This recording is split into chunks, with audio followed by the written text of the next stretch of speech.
A powerful story that's so much more than a movie is coming to the big screen.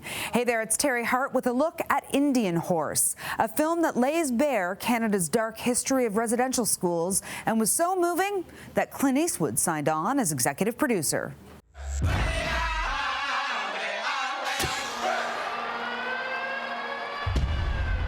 You know, we have this great reputation around the world of being great people, nice people, and then you realize what happened to our indigenous native people, and it's just like, what? For me, it was real. It's all real.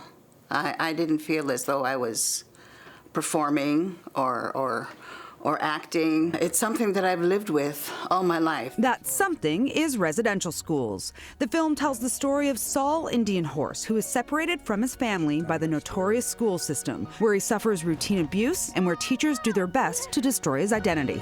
The Lord God is your father now. Indian Horse is based on Richard Wagamese' acclaimed novel of the same name and weaves together two very Canadian themes, hockey and the oppression of Indigenous people.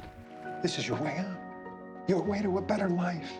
For Reggie Leach, a retired Indigenous NHL player who won a Stanley Cup with the Philadelphia Flyers in 1975, the portrayal of Saul's experiences playing hockey in Indian Horse ring true. The challenges for us First Nation people is that it starts when you're young. I remember myself as being a young Native hockey player, playing junior hockey, and I'd be called all these names and everything else. And my coach would say, Reg, only reason they're calling your names, you're being noticed out there. And ever since then, I turned everything around. This is a truthful story.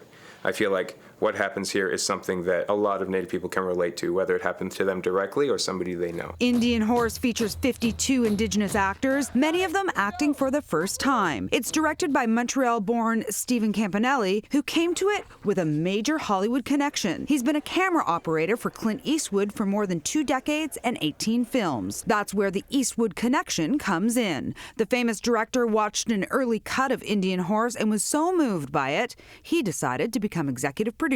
I wanted to tell it with a bit of scope to it, because I believe that the subject matter deserved that. I didn't want it to be this tiny little Canadian movie that nobody saw. I wanted it to be a powerful reminder of what happened. Putting a story to it, I think, is the most effective way to get people to understand. For a long time, it wasn't talked about.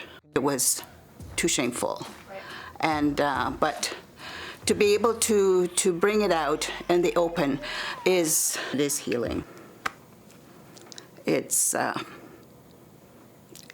changed me, because it brought about that sense of forgiveness and being able to release and let go. We've come through a very dark time, but now there's incredible hope, and there's light. There's changes that are happening. You can't understand where you're going if you don't understand where you've been. Indian Horse hits theaters Friday. For City News, I'm Teri Hart.